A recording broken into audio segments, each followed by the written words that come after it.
En este momento damos paso a la conferencia intitulada Revolucionando el razonamiento probatorio a través de la teoría jurídica computacional, el caso de los prototipos Expertius 1 y 2, que será disertada por el doctor Enrique Cáceres Nieto.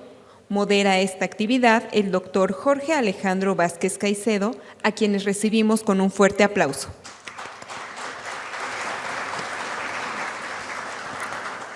Cedemos el uso de la palabra al doctor Jorge Alejandro Vázquez Caicedo.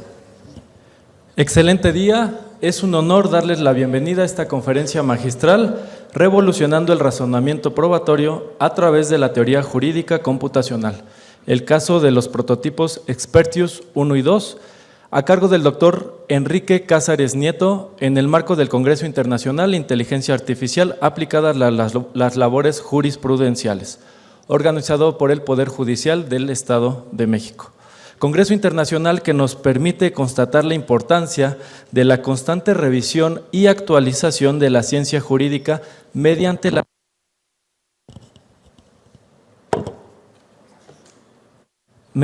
la aplicación de las innovaciones tecnológicas en pro del bien común y la sociedad a la que sirve. Quiero externar mi agradecimiento a los organizadores de este Congreso, integrantes del Poder Judicial, por permitir a su servidor representar en esta ocasión a la Universidad Autónoma del Estado de México y participar en esta moderación.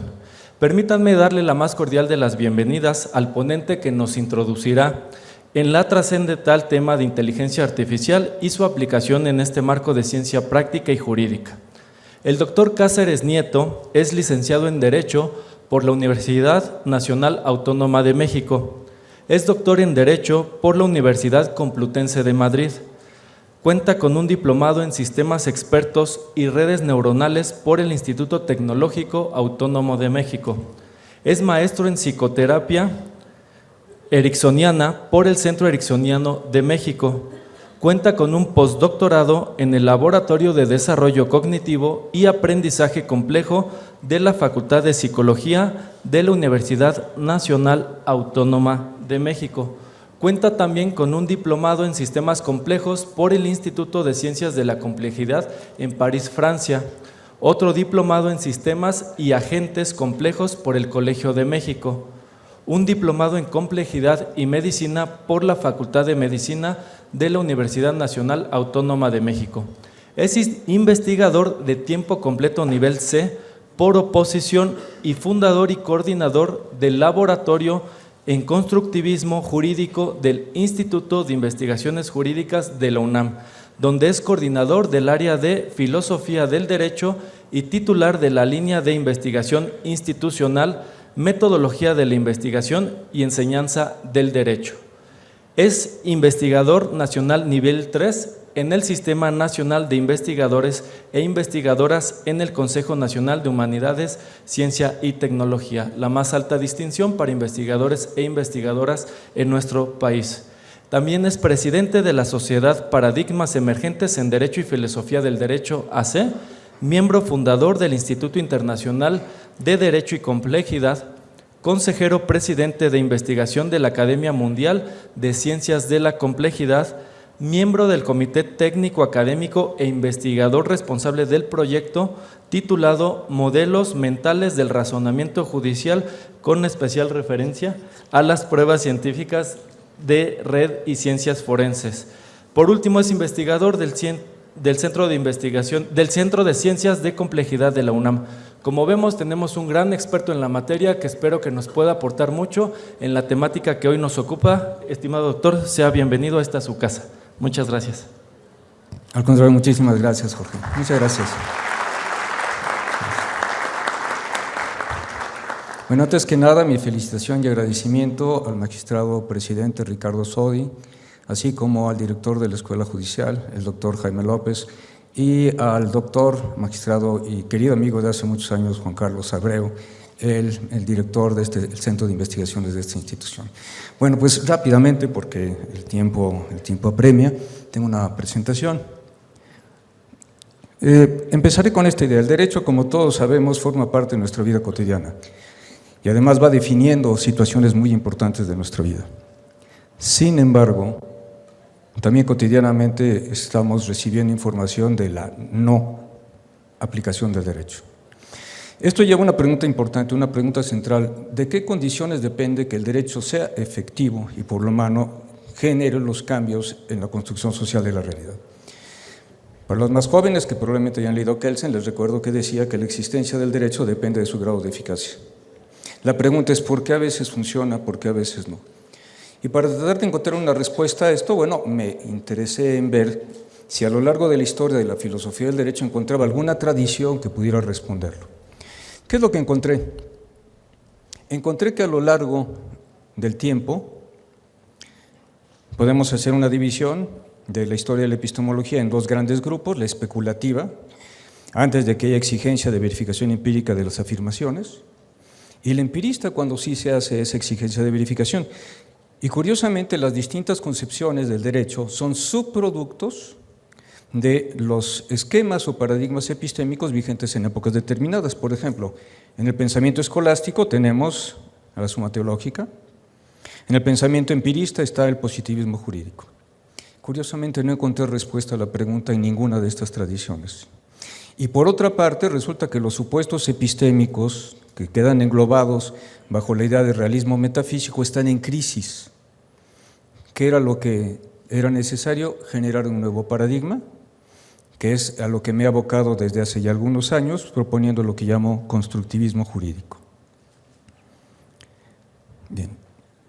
Se define como un enfoque epistémico, teórico y metodológico naturalizado, es decir, que es consistente con los resultados de la ciencia, no únicamente es especulativo, mediante la integración de ciencias cognitivas, teoría de sistemas complejos y teoría analítica, entre otras, cuyo objeto es actualizar, aquí está, así como todas las distintas etapas de la epistemología han generado subproductos, bueno, es la idea, actualizar nuestra comprensión de la manera en la que tanto el derecho positivo como la teoría jurídica inciden en la construcción social de la realidad a través de operadores jurídicos e instituciones. Noten ustedes que se pone el acento en el agente. El resto de las teorías trabajaba con abstraccionismos. La estructura piramidal del sistema jurídico, etcétera. Veremos adelante por qué es tan importante poner en el centro a la gente. La pregunta es si el constructivismo, junto con la inteligencia artificial, puede ayudar a inducir la construcción social de la realidad, que es un estado de cosas deseado para el derecho. Bueno, vamos a ver, dije que había elementos de distintas disciplinas, algunos conceptos que provienen de las ciencias cognitivas, de una escuela de ciencias cognitivas contemporáneas. Ahí está el agente cognitivo en el centro. Insumos cognitivos, esto se refiere al hecho de que estamos consumiendo información, aunque no nos demos cuenta, online en distintos niveles. Por ejemplo, están ahorita, aunque no se den cuenta ya conscientemente, están monitoreando la temperatura, por ejemplo. Bueno, resulta que todos estos insumos cognitivos que estamos procesando en paralelo son los que determinan de una manera muy importante nuestra dinámica y vida cognitiva.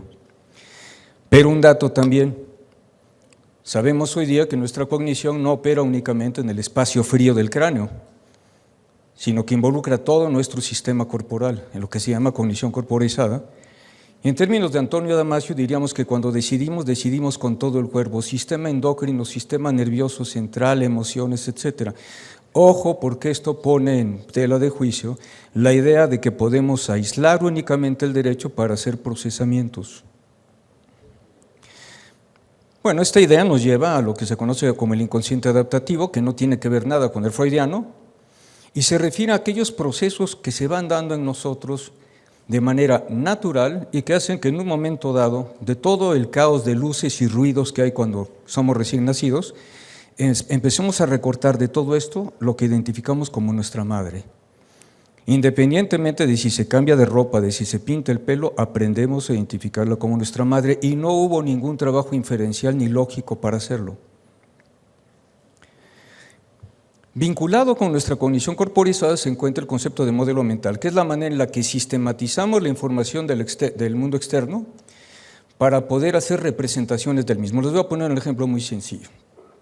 Imaginen ustedes que entran a un laboratorio de física teórica y ahí está un físico sentado viendo burbujas en una cámara. Si le preguntan al físico qué está haciendo, ¿creen que les preguntará, pues aquí ocioso viendo burbujas? Está contando procesos subnucleares.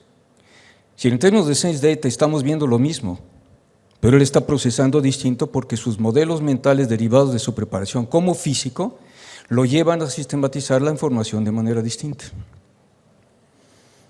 Otro dato importante, no estamos en un estado de cognición estable y ni siquiera lo cambiamos a través de procedimientos de carácter silogístico, ni siquiera conscientes. Nuestra cognición es situada, es decir, va cambiando en función de la interacción de los contextos en los que nos encontramos. Por ejemplo, en este momento tienen cierto grado de atención corporal, tienen cierto grado de concentración, están trabajando con memoria a largo plazo, memoria de trabajo, etc. Cuando llegue el receso, todo ese estado se va a diluir y no será el producto de una inferencia lógica que diga, ya acabó la conferencia, cuerpo, por lo tanto, ahora ponte relajado. Piensen ustedes ahora en un juez que está llevando primero una audiencia en materia de alimentos, se le activa una cognición corporizada, ciertos modelos mentales que implican cierto subsistema normativo que se sincroniza con las partes que están en la audiencia. Terminado el juicio de alimentos, cambia a otro juicio, por ejemplo, un juicio que tiene que ver con una tutela. Se da de baja todo ese sistema y se activa un sistema diferente. Esto quiere decir que aunque tengamos la misma carrocería todo el tiempo, en realidad cognitivamente hablando estamos permutando constantemente, lo que nos lleva a hablar de una propiedad multiplexora de nuestros modelos mentales. Vinculado con la idea de cognición situada, se habla de nichos cognitivos y affordances. Nicho cognitivo se refiere o denota aquel entorno en el cual se puede encontrar un organismo en un momento dado, y ahí en ese nicho, en función de sus propiedades biológicas en principio, identifica algo que va a proveerle satisfacción a necesidades. Por ejemplo, para un ácaro no existen ni las vacas ni los mamíferos. Lo único que existe es el olor ácido butírico segregado por algunas glándulas, genera la reacción de arrojarse, incrustarse y empezar a beber sangre. Para él el affordance en ese nicho cognitivo es sangre. Para nosotros sí hay categorías de vacas y mamíferos y los affordances son leche y derivados de la leche. Si lo empezamos a vincular a derecho, en una institución corrupta, el affordance es el dinero o es el poder. Teoría de la mente extendida. Definimos como mente una propiedad emergente que se deriva de procesos que tienen lugar en el cerebro e involucran toda nuestra experiencia. Sin embargo, puede ser explicado de manera funcional. De hecho, hay teorías modulares de la mente. Si algunas de esas funciones las podemos explicar por artefactos ajenos a nosotros, podemos hablar de una mente extendida. Esto se aludió en la conferencia ayer cuando se hablaba de transhumanismo, de cognitive enhancement, etc. Pero un ejemplo muy simple, Otto e Inga, que es un ejemplo típico, quedan en ir al cine, pero Otto tiene Alzheimer. Quiere decir que Otto no recuerda cómo llegar, pero tiene un dispositivo, tiene un teléfono, y el teléfono le va indicando cómo llegar.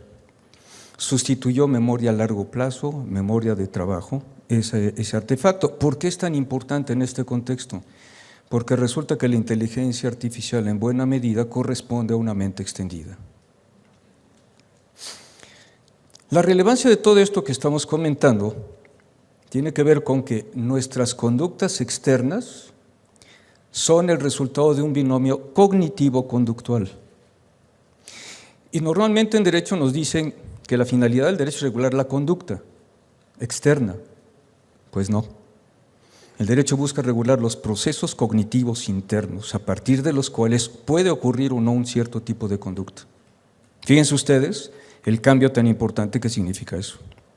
A veces lo hace explícito, como cuando dice, tendrás que decidir cuando vaya más allá de toda duda razonable, que nos está prescribiendo, está prescribiendo tareas cognitivas. Pero detrás de cualquier conducta hay procesos cognitivos que son los que se pretenden regular. Bueno, ya vimos conceptos de psicología, de filosofía del lenguaje. Básicamente voy a ver uno, reglas constitutivas y hechos institucionales. John Searle es un filósofo del lenguaje muy famoso y él dice, podemos distinguir en el mundo ciertos hechos institucionales que solamente pueden existir porque ciertos actos de habla que fueron reglas determinaron las condiciones de posibilidad de esos hechos. El ejemplo claro, el ajedrez. Ver una partida de ajedrez implica estar percibiendo hechos ajedrecísticos, Pero el ajedrez y esos hechos jamás podrían haber existido si no es por los actos de habla de las reglas que crearon el juego del ajedrez. Pues la tesis que sostengo es que el derecho es un sistema de reglas constitutivas. Y así, por ejemplo, hasta hace poco no podíamos hablar jurídicamente de feminicidios, sino hasta que hubo una reforma. Si la función constitutiva del derecho crea la posibilidad de ciertos hechos en el mundo. Y aquí conectamos varias cosas, fíjense. La constitutividad del derecho se integra a nuestros modelos mentales, a nuestra cognición corporizada y hace que entremos en una dimensión casi tipo Matrix, en la que vemos cosas que otros no ven, igual que el físico ve procesos subnucleares en las burbujas. Empíricamente hablando, el mar son olas que van y vienen, pero los juristas distinguimos entre aguas nacionales y aguas internacionales. Empíricamente, ¿dónde está la frontera? No existe. Es el resultado de cómo hemos incorporado la creencia de que ahí hay una línea divisoria en nuestros modelos mentales y desde luego que opera el binomio cognitivo-conductual, porque si un buque entra en aguas nacionales sin la autorización del Estado, puede atacarlo en legítima defensa. Un dato interesante, fíjense, con un puñado de reglas podemos generar un número infinito de dinámicas. El conjunto de reglas de fútbol, que básicamente son las mismas, han dado lugar a todas las dinámicas de todos los juegos de fútbol de la historia. Y estoy seguro que si pudiéramos superponer uno sobre otro los videos de todos, no encontraríamos ninguno en el cual hubiera ocurrido exactamente lo mismo en cada momento. El binomio cognitivo-conductual del que hablábamos previamente también está presente entonces en el derecho. Y ahora pasamos al tercer grupo de conceptos articulados en el constructivismo jurídico, que es el de sistema complejo. Sistema complejo es una expresión que denota a un sistema cuya dinámica no es el resultado de una unidad de control central, sino que es producto de la actividad autoorganizativa de sus elementos constitutivos. Y de entrada un ejemplo muy simple.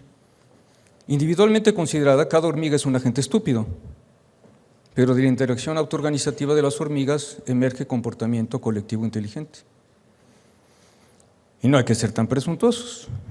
Cada neurona es un agente estúpido. De la interacción autoorganizativa de las neuronas emerge el pensamiento.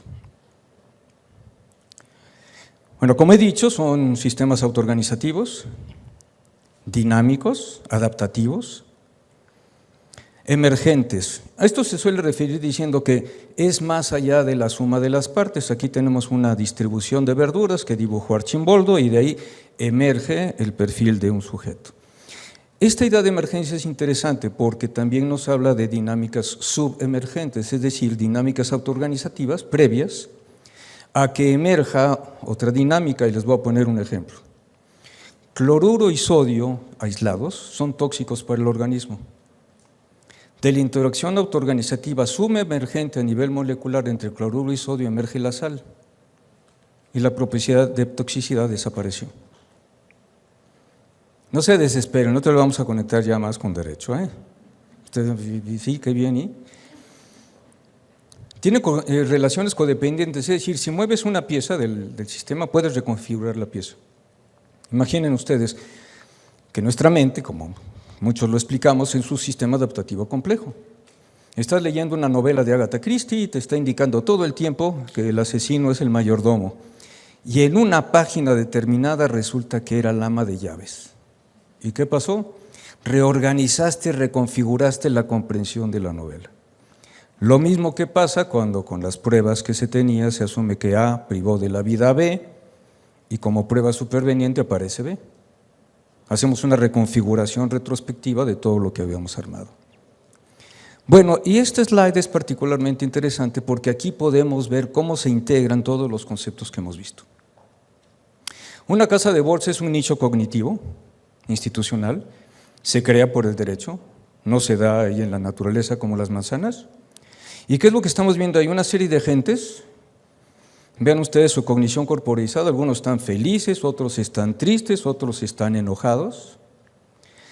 Noten ustedes que todos ellos son profesionistas en el área de finanzas, es decir, sus modelos mentales técnicos están operando ahí y están teniendo una sincronización autoorganizativa. Hay affordances ahí, que tiene que ver con ¿qué? Con la ganancia que yo pueda obtener en el juego de la bolsa. Y de toda esa interacción autoorganizativa a nivel subemergente, ¿qué es lo que emerge? La cotización de la bolsa. ¿Y qué sucede con la cotización de la bolsa? Que en otra escala genera una turbulencia que a su vez impacta en la autoorganizatividad de un sistema más general. Pero lo vamos a llevar más allá. No pierdan de vista todo lo que hemos estado comentando. Philippe Zimbardo es conocido como el padre de la psicología de la maldad. Y no es que él era malo, es un agente a todo dar. Pero ¿qué es lo que quiere hacer Zimbardo? Hay un viejo debate filosófico que seguramente ustedes han seguido sobre la naturaleza intrínseca del hombre, que es malo por naturaleza o bueno por naturaleza. Bueno, pues lo que quiere hacer Zimbardo es decir, lo voy a probar científicamente. Y mi tesis es que todos podemos ser perversos. Acuérdense de cognición situada, si estamos en los contextos determinados. ¿Y qué es lo que hizo? Construyó una prisión artificial en el sótano de la Universidad de Stanford. Hizo un sorteo con estudiantes a quienes convocaba al experimento y algunos iban a ser carceleros y otros iban a ser prisioneros.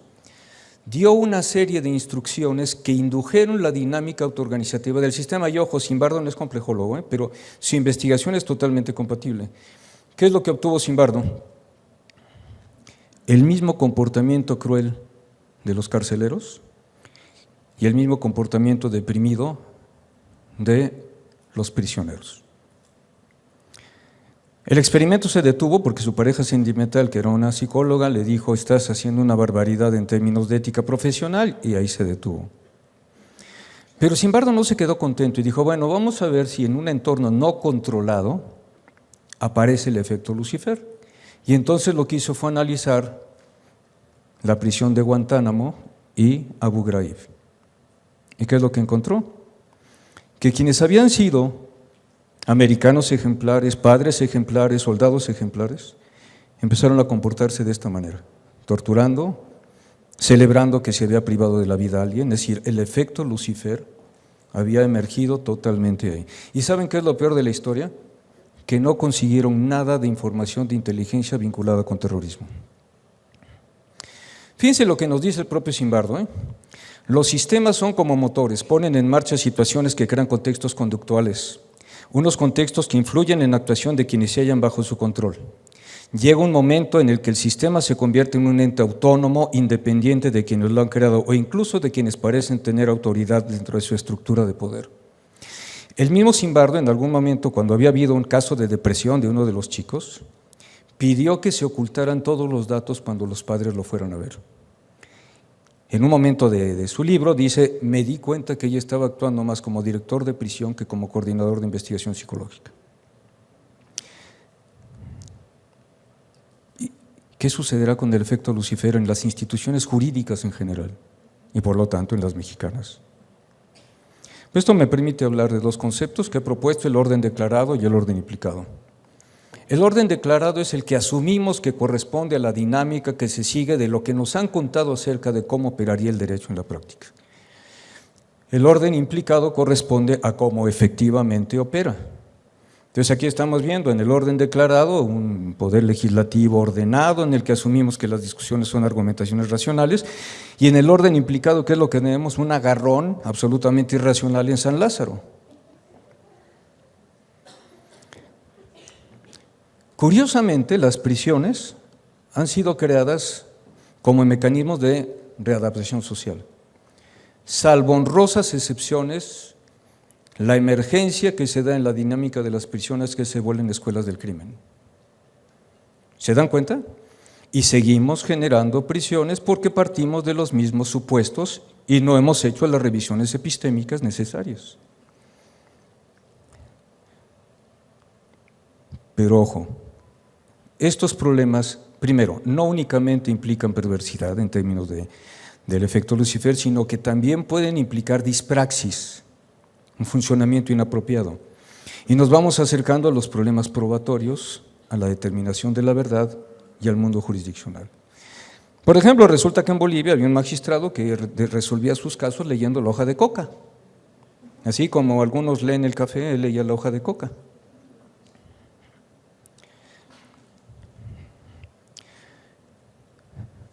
cuando el angelito de García Luna estuvo en el poder, gastó 36, una cantidad de dinero impresionante, 600 millones de pesos, en comprar una cajita que supuestamente podía identificar por el ADN si estabas en presencia en un cargamento de qué tipo de droga.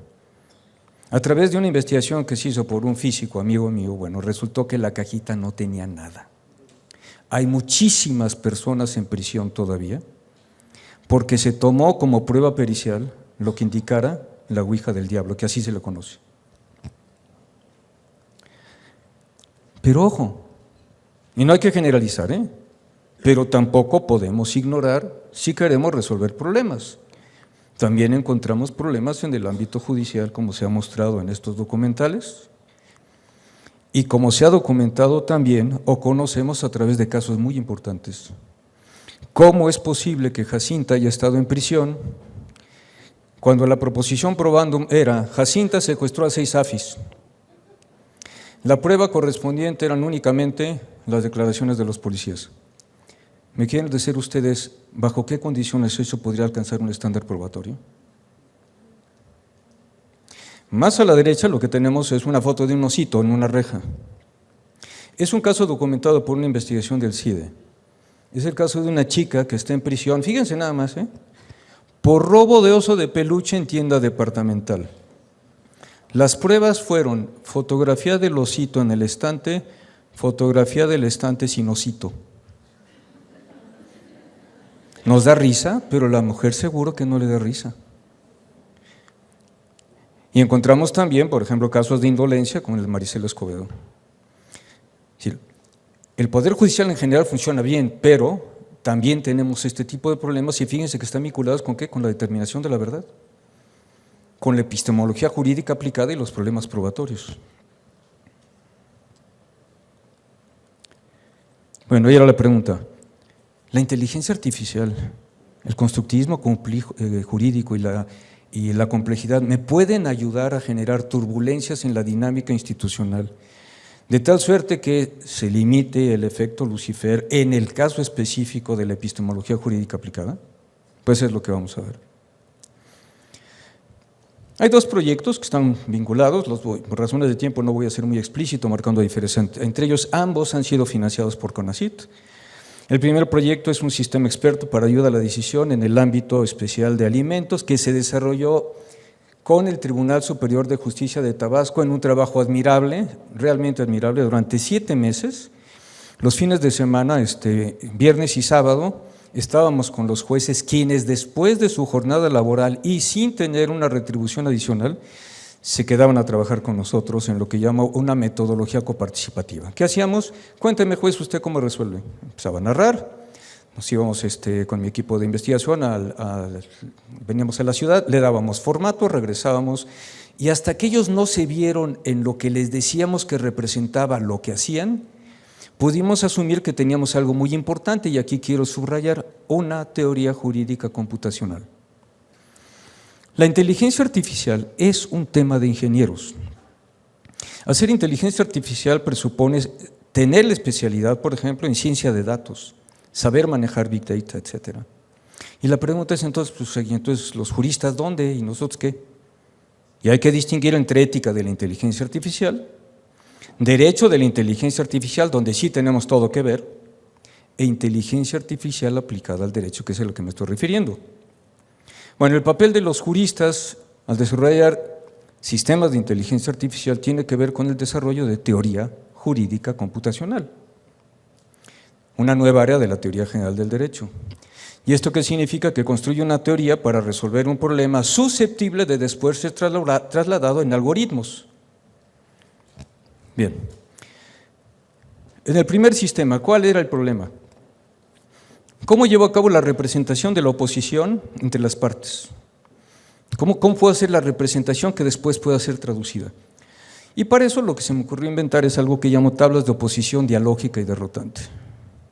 Y aquí tenemos una representación. Fíjense ustedes que tenemos actor y demandado, y debajo tenemos proposición probandum en cada una de ellas.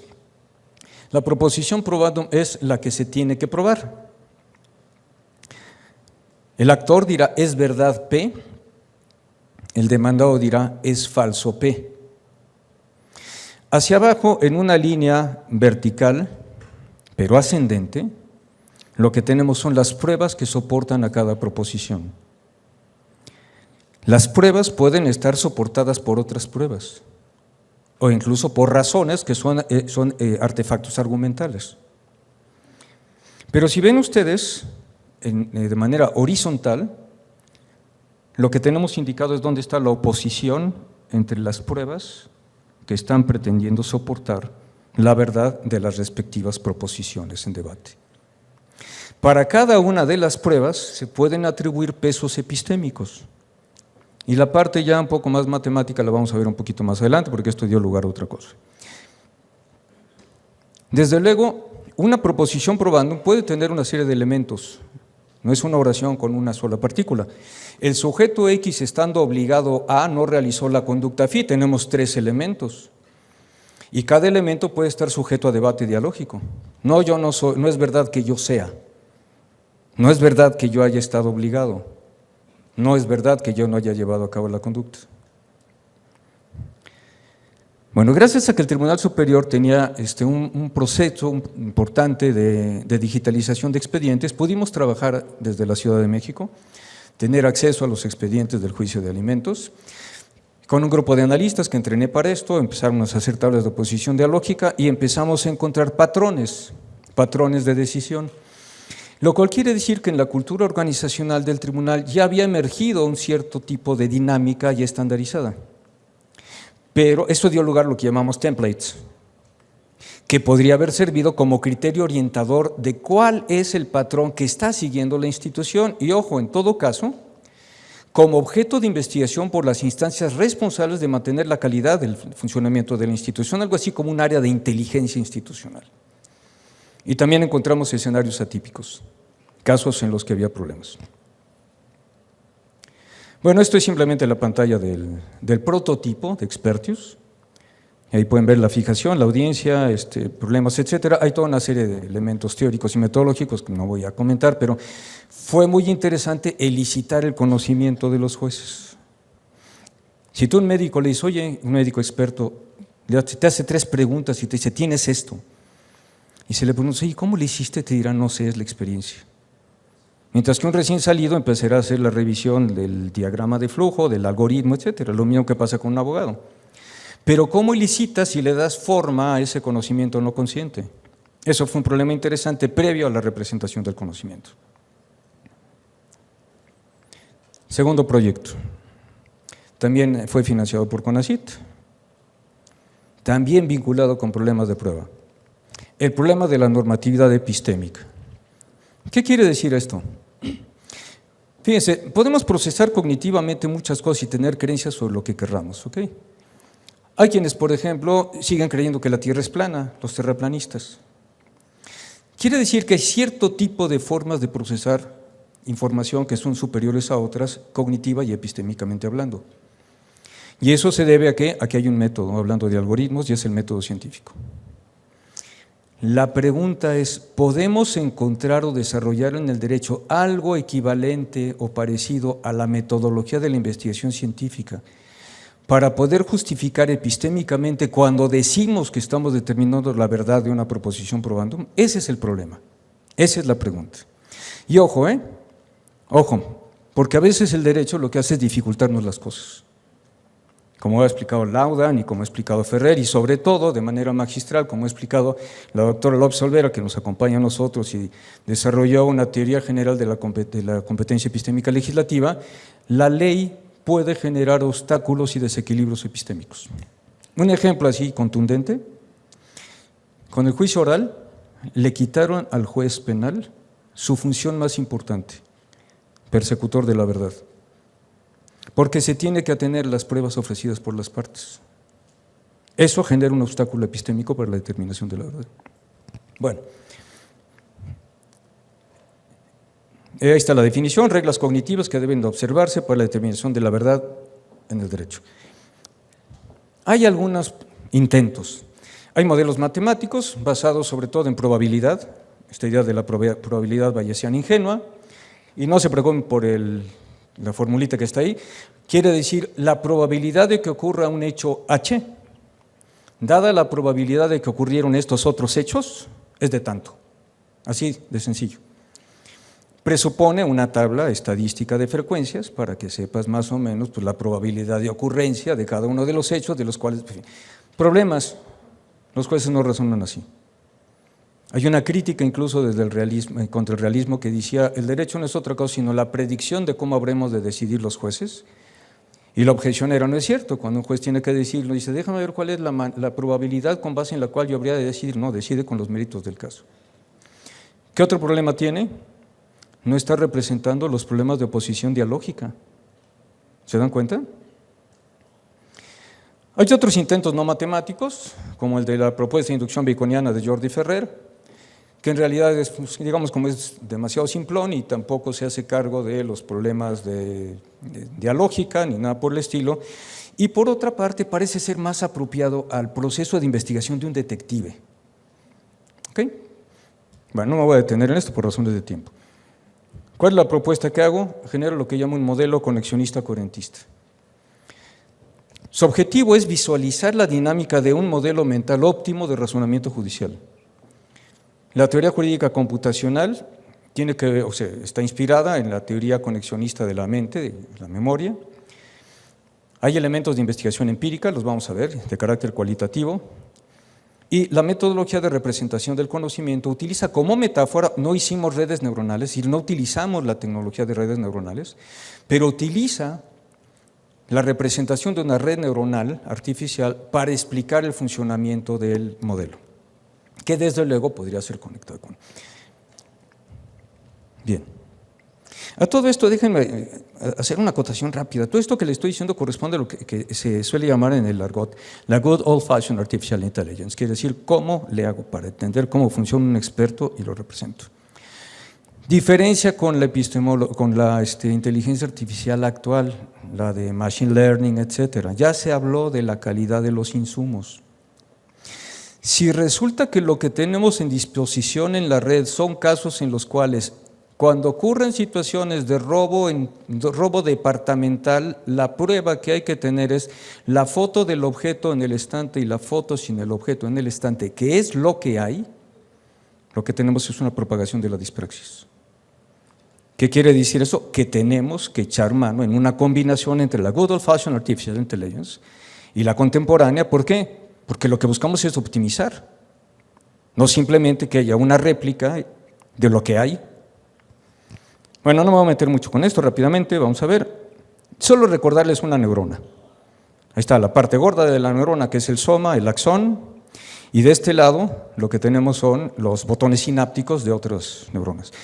¿Qué es lo que sucede con las neuronas? Tienen intercambios, ya ahí están las bombas de sodio-potasio que de repente se abren y lo que hacen es liberar cierto tipo de hormonas. Algunas son excitativas y otras son inhibitorias. Son gamma, por ejemplo, GABA y glutamato.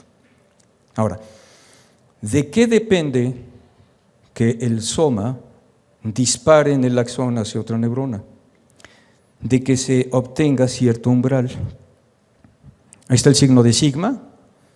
Y solamente si en la ponderación entre los pesos excitativos y los pesos inhibitorios se supera el umbral, entonces se dispara. Ahorita se va a conectar con derecho, no se me impacienten. Ya vieron que a fin de cuentas en lo anterior se conectó también con derecho. Bueno, aquí está más simplificado. Imaginen ustedes que en la primera neurona ahí, el soma de la neurona, y recuerden las tablas de oposición, lo que está representando es la proposición probandum. ¿Ok? El soma de la neurona. Y lo que tenemos ahí apuntando, que está representando a los botones sinápticos de otros axones, de otras neuronas, corresponde a los pesos epistémicos de cada una de las pruebas. ¿Ya ven dónde está la metáfora teórica? Algunos de esos pesos epistémicos estarán a favor de la proposición probandum. Otros estarán en contra, jugando un papel excitativo e inhibitorio. Y solamente si en la dinámica de las neuronas, que pueden estar conectadas de distintas formas. Déjame ver aquí. Que pueden tener varias conexiones. Solo si se supera cierto umbral, entonces hay una actividad neuronal. Entonces, como ven ustedes, la idea de cómo opera una neurona se traslada a la representación de cómo se puede determinar la verdad de proposiciones probando, donde los pesos excitativos e inhibitorios van a corresponder a los pesos epistémicos que le atribuyan ustedes a las pruebas. Ejemplo, ¿recuerdan ustedes Jacinta? ¿Okay? Recuerden el caso del oso de peluche. Supongan ustedes que para poder decir que se superó el umbral correspondiente al estándar probatorio, exigen ustedes 8 puntos de peso epistémico. Es más, supongan que es un juego y en el juego les doy 10 puntos de peso epistémico que pueden distribuir. Pero solo si alcanzan 8 puntos de peso epistémico, dirían ustedes que alcanzaron el estándar probatorio. Si la proposición probándome es Jacinta secuestró a 6 afris y la prueba es la declaración de los policías, ¿qué peso epistémico le darían del 1 al 8? En las clases son 1, ninguno, 2. ¿Se dan cuenta el poder que tiene representarlo? Porque entonces, como pertenecientes a una comunidad de control epistémico, le podríamos preguntar, ¿y de dónde demonios sacaste que con la declaración de los policías podía superar el estándar probatorio? Y llévanlo al oso de peluche. ¿De dónde demonios sacaste que con una foto antes y otra foto después podías alcanzar el estándar probatorio? Pero tienes a la gente en la prisión. ¿Se dan cuenta?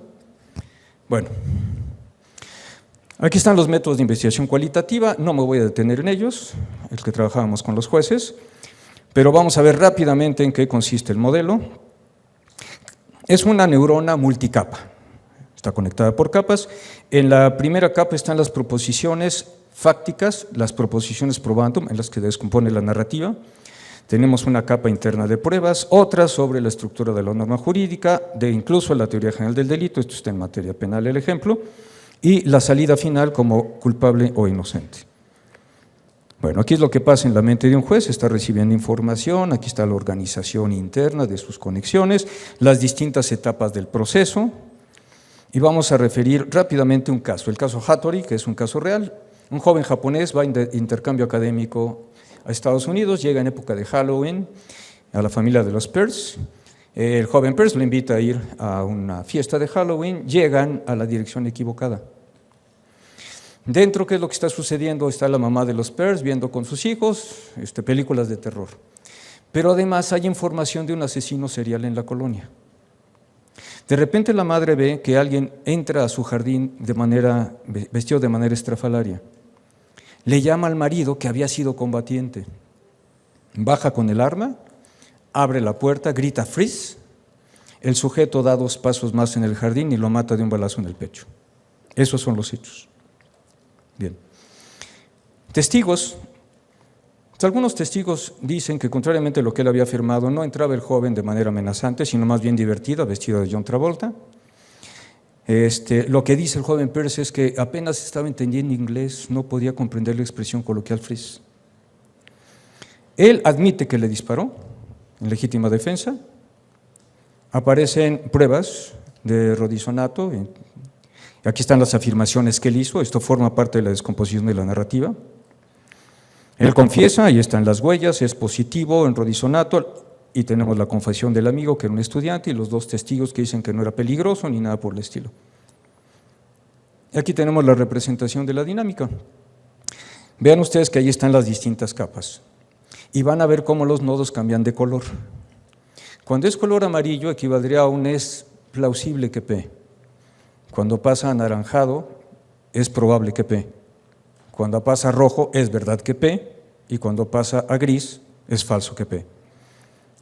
Primera etapa, entonces empezamos a recibir la narrativa, y vean ustedes cómo, por ejemplo, se pone en amarillo, es probable que él haya privado de la vida. Es probable que sea responsable. Recuerden ustedes que uno puede privar de la vida sin que sea responsable.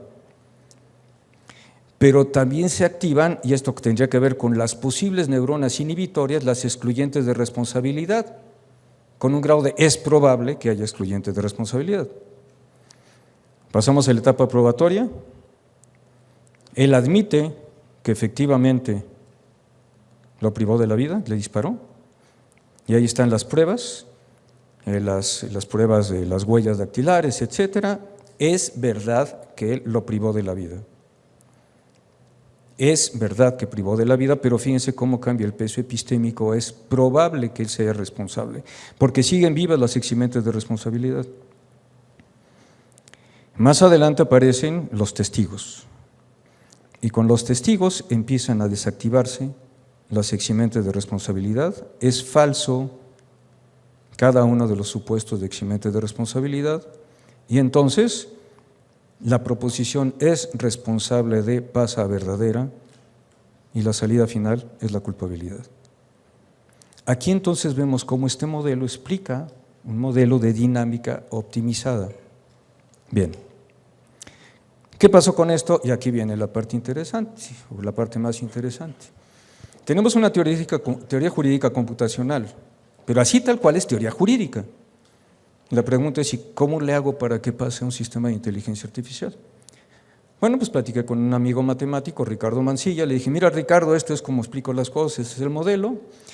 Y platicando con Ricardo, pues sucedió lo siguiente: cuando uno tiene que hacer modelado matemático, lo primero que tiene que identificar es el problema. Y después del problema, ¿cuál es el tipo de matemática? Por eso hablamos de matemáticas, porque hay muchas. ¿Cuál es el tipo de matemática que me va a permitir modelar el sistema, el problema? Bueno, en este caso se pensó en álgebra lineal, particularmente en vectores, y la posibilidad de convertir en términos matemáticos la teoría jurídica computacional en la mente judicial como un espacio vectorial. ¿Qué es lo que hicimos? Revisamos lo que se había hecho. Ahí están redes bayesianas y otros intentos. Ahí están. Y algo interesante, fíjense, que todavía está vigente en la inteligencia artificial. La pretensión de poder modelar la única forma óptima en la que los jueces pueden tomar decisiones. Reminiscencia del positivismo, reminiscencia del racionalismo y también la influencia de autores como Dworkin que hablan de la única respuesta correcta. Sabemos que no es el caso. Se pueden resolver varios problemas de manera adecuada de muchas formas posibles. Esto implica que hacer eso es inútil por la complejidad, porque son altamente estocásticos los procesos para tomar decisiones y como vimos, si nos metemos con cognición corporizada, todo lo demás, imagínense la cantidad de variables, lo cual implica que siempre va a haber una incompletitud en el momento de elaborar el modelo. ¿Cómo lo resolvimos? En lugar de estar pensando en hacer una intervención del modelo óptimo de cómo operan los jueces, etc., y cómo resolver el problema de la completitud, vamos a conectarnos con sistemas complejos. ¿Por qué no lo que hacemos más bien es tratar de identificar los patrones emergentes de los estilos de toma de decisión? Y bueno, aquí está ya la formalización matemática, no me voy a meter en esa danza. Solo en este punto, ¿por qué? Porque se conecta con todo lo que vimos con lo de la red neuronal. Fíjense que tenemos caso, argumento 1, argumento 2. P1 hasta PM son las proposiciones probando.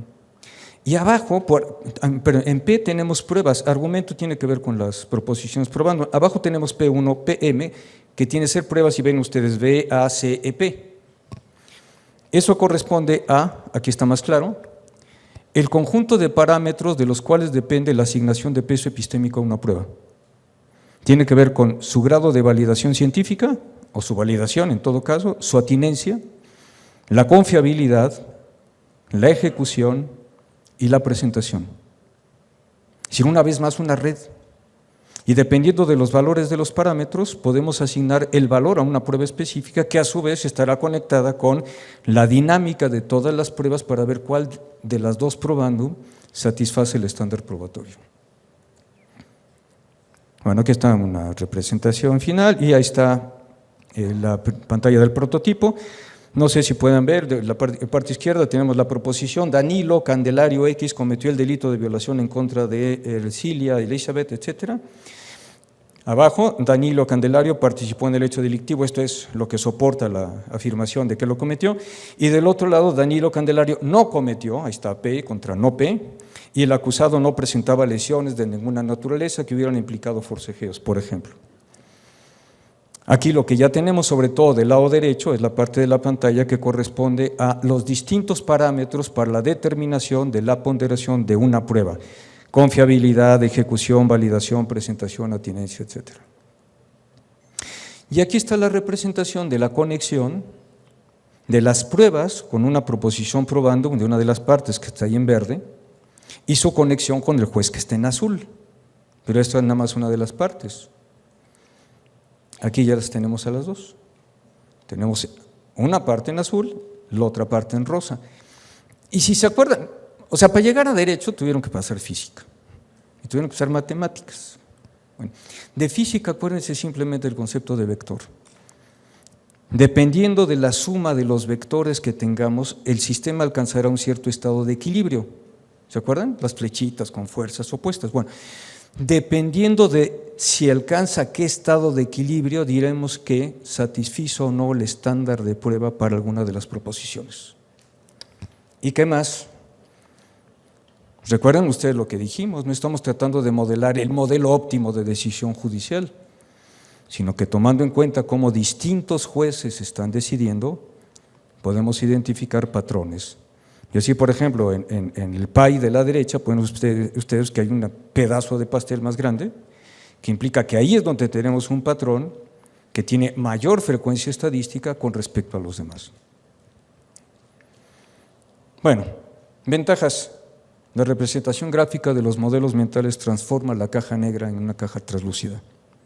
El carácter público de los modelos mentales, como artefactos epistémicos, los hace accesibles a mecanismos de control intersubjetivo, facultades de derecho, ONGs, etcétera, lo cual refuerza la dinámica de un Estado de Derecho democrático.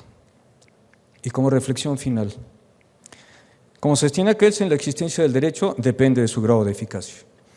La eficacia presupone la incidencia de agentes, operadores jurídicos que participan en la emergencia de la realidad social a través de instituciones. Las instituciones judiciales, como las demás instituciones jurídicas, son nichos cognitivos institucionales donde hay affordances y donde tienen lugar dinámicas autoorganizativas entre humanos que por nuestra propia naturaleza somos falibles. Las instituciones judiciales no son perfectas, lo sabemos, pero son perfectibles. El constructivismo jurídico y la inteligencia artificial aplicada al derecho pueden jugar un rol fundamental en incrementar la eficiencia de estas instituciones jurídicas en general y de las judiciales en particular. Como en todas las áreas del conocimiento, y quiero subrayar estos puntos, el derecho requiere de un alto grado de especialidad técnica que no puede ser sustituido por consideraciones de gente que no tiene ese conocimiento técnico. Hacerlo de esa manera nos lleva a la entropía social y a un arrepentimiento de un control inadecuado. La función judicial es fundamental para la estabilidad no solo social, sino también económica, como hemos visto recientemente, en un espacio de globalización multifactorial. Si no tengo dinero porque no hay inversionistas, esto me afecta en los gastos sociales, por ejemplo. No es racional hablar de justicia social sin función judicial, porque la determinación de la verdad jurídica es una condición necesaria para la justicia. Y bueno, termino con esta imagen que no hice con inteligencia artificial, salió de puro churro, ahí cuando uno está viendo ideas de diseño, pero me pareció muy bonita porque se están dando la mano la justicia en México por un lado y la inteligencia artificial por el otro. Muchas gracias.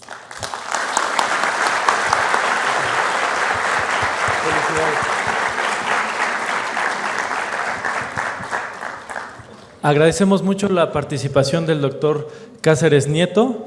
Logró transmitir de manera clara y precisa la complejidad de la integración de la teoría jurídica con la inteligencia artificial a través del constructivismo jurídico, la complejidad, la condición, destacando cómo los prototipos que él propone y de los cuales ha estado investigando Expertius 1 y 2 están transformando el análisis probatorio en el ámbito jurídico.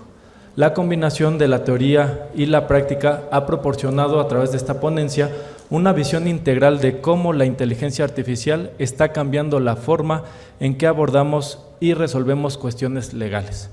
Sin duda, esta conferencia ha dejado una huella duradera en el entendimiento de la intersección entre el derecho y la tecnología. Por cuestiones de tiempo, se les harán llegar algunas papeletas para que nos puedan poner las preguntas, dudas o cuestionamientos que tengan y sus correos electrónicos para que amablemente el doctor Cáceres Nieto nos pueda hacer favor de contestarlas de manera virtual. A nombre del Poder Judicial del Estado de México, nuestro presidente del tribunal, el doctor Sodi, de la Escuela Judicial, del titular del Centro de Investigaciones Judiciales, el doctor Juan Carlos Abreu y Abreu, que además nos hace el honor de estar en esta ponencia, así como de todos los organizadores de este Congreso Internacional que fomentan nuestra constante formación profesional y académica. Agradecemos, doctor, su participación en esta gran conferencia magistral que hoy nos congrega. Esperamos que las ideas y conocimientos expuestos en esta jornada resulten inspiradores y enriquecedores para cada uno de ustedes, para mantenernos en la vanguardia de las innovaciones que la ciencia y tecnología nos pueden ofrecer para fomentar su empleo en aras de la justicia. Muchas gracias.